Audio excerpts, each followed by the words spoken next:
We are talking about the 3 biomechanical stance adjustments that every single boxer over 30 absolutely has to make. This is how you unlock speed, keep hitting with serious power, and most importantly, stay healthy and in the gym. So let me ask you this. Are you dealing with grinding kneecaps? Or maybe a tight lower back that makes getting out of bed sound like a bowl of Rice Krispies? What about that nagging Achilles pain right after a heavy bag session? Be honest with yourself here. When these symptoms hit, what do most of us do? We instantly blame our cardio. We think, man, I'm just getting out of shape, or even worse, I guess I'm just getting old. Well, I'm here to tell you, you are completely wrong. Your age is not the primary culprit. The real issue? You are fighting like a teenager, and that youthful stance is acting as a totally destructive force on your adult joints. See, the core issue is that you're forcing a mature adult body into a stance that was custom-built for a bouncing teenager. Think about a 19-year-old amateur. They bounce on the razor's edge of their toes like a ping pong ball, and they can get away with it because their adolescent cartilage and hypermobile joints can absorb thousands of high-velocity twists. But once you cross 30, your physiology literally evolves. You develop denser fascia, your hip flexors get tighter, and your connective tissue elasticity totally changes. When you try to mimic that hypermobile young stance now, you aren't fighting your opponent anymore. You're fighting your own skeleton, and your joints are the ones paying the price. All right, let's get into the first adjustment, fixing the rear foot angle and saving that knee meniscus.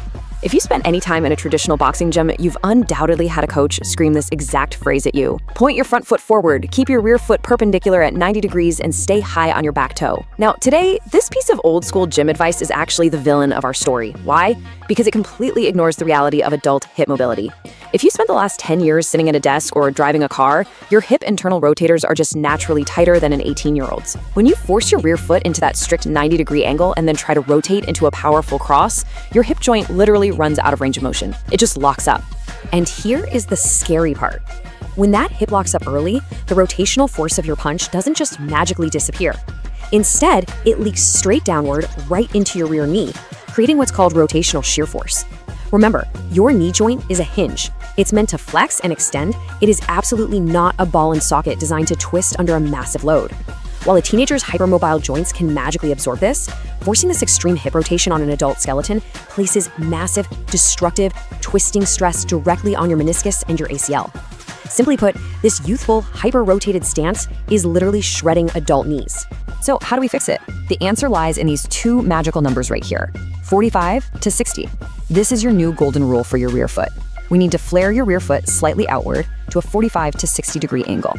Just by turning those rear toes slightly away from the center line, you fundamentally change the entire geometry of your lower body. You instantly open up the hip capsule. Now, when you rotate your hips to throw a punch, your femur actually has clear, unimpeded space to rotate inside the hip socket. No more jamming. This simple little geometric shift restores that deep power transfer from your glutes and completely eliminates that devastating twisting stress on your knee joint. So you get way more power with 0 knee pain. It's a total game changer. Moving right along to adjustment number 2, adopting the tripod foot and ending that permanent toe bounce. We've all seen young fighters bouncing continuously in the ring, but for us, constant toe bouncing actually cuts off microcirculation. When you stay way up high on the balls of your feet 100% of the time, your calves and Achilles tendons are forced into a state of continuous isometric contraction. Now at 20 years old, your tendons are highly pliable. They can handle it. But at 35, that continuous contraction totally chokes off the blood flow. That leads to chronic calf cramps, agonizing plantar fasciitis, and incredibly sluggish footwork. Once again, that young stance is acting as a destructive force against a mature body. To fight effectively as an adult, we need to look at master veteran fighters. Guys like Gennady Golovkin or Bernard Hopkins. They definitely didn't jump around like ping pong balls in their mid-30s. Instead, they used what we call tripod foot dynamics. Rather than balancing on a razor's edge, they distributed their weight evenly across 3 distinct contact points on each foot: the base of the big toe, the base of the pinky toe, and the heel cushion. So here's how you put this into practice. You drop your rear heel down so it's just about ½ an inch off the canvas, literally just lightly skimming the floor. This lets you push off the entire tripod rather than just your toes when you're moving. This setup is absolutely brilliant because it allows your calf muscles to actually relax between punch exchanges. It stores elastic energy right in your plantar fascia for when you need to explode forward, and crucially, it gives you a vastly sturdier grounded platform to absorb incoming punches without getting knocked off balance. Okay, think about your own training for a second. Let's say you've got the knees and feet completely sorted out. What's next? How do we fix the absolute #1 complaint among older fighters, that brutal lower back soreness after shadowboxing or heavy bag sessions? Let's travel up the kinetic chain to the spine. That brings us to adjustment number 3, protecting your lumbar spine with this secret of pelvic stacking. Look, most adults naturally develop a mild anterior pelvic tilt just from daily life, which means the pelvis tilts forward, the lower back arches, and the glutes stick out. Here is the hidden danger. A coach will invariably yell at you to sit down in your stance to generate more power. If you already have an anterior pelvic tilt and you try to sit down, you just end up arching your lower back even further, putting your L4 and L5 lumbar vertebrae into extreme compression. When you slip punches or throw hard hooks from this highly arched position, you are quite literally grinding your spinal facets against each other. It is a one-way ticket to debilitating back pain.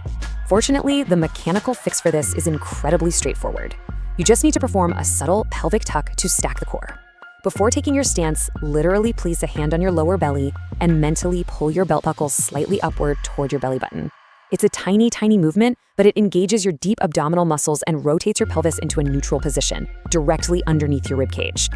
Let's contrast these two states side by side. With an unstacked pelvis, you've got that arched lower back, severe L4, L5 compression, and your grinding spinal facets are taking all the shock. It's a nightmare. But by simply pulling that belt buckle upward into a stacked core, you engage your transverse abdominis. Your ribs are stacked securely over your pelvis. What happens now? Well, when you throw a punch or absorb force, the impact is absorbed by your thick abdominal wall and your powerful glutes, not your fragile spine.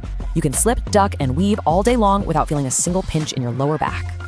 And finally, part 4, the 5-minute stance audit. This is your daily pre-training checklist. I want you to use this as your daily pre-flight check before you even throw a punch, just to ensure your body is working in absolute harmony with your skeleton. Step 1, check that rear foot. Is it jammed at 90 degrees, or is it comfortably flared out at 45 to 60 degrees to give your hips space and protect that knee? Step 2, check your heel height. Are you hovering way up in the air on your toes, basically begging for a calf cramp? Lower that rear heel down until it skims the floor and feel the tripod of your foot ground into the canvas. Step 3, check your spine. Are you arching your lower back? Give that belt buckle a subtle tuck upward, engage your core, and stack your ribs perfectly over your pelvis. Just 3 simple checks to literally bulletproof your body. I want you to remember this crucial takeaway. Boxing is absolutely not a sport you have to quit just because you've accumulated some miles on the odometer. Adapting your stance away from a bouncy teenager style doesn't mean you are getting weak or slow. In fact, when you adapt your mechanics to work with your adult anatomy, you unlock advantages that younger fighters simply do not possess. You achieve superior mechanical efficiency, unshakable balance, and devastating ground-rooted veteran power. So, I really want to hear from you. What is your age right now, and honestly, what joint gives you the absolute most trouble during your training? Think about it and start applying this audit to your routine tomorrow.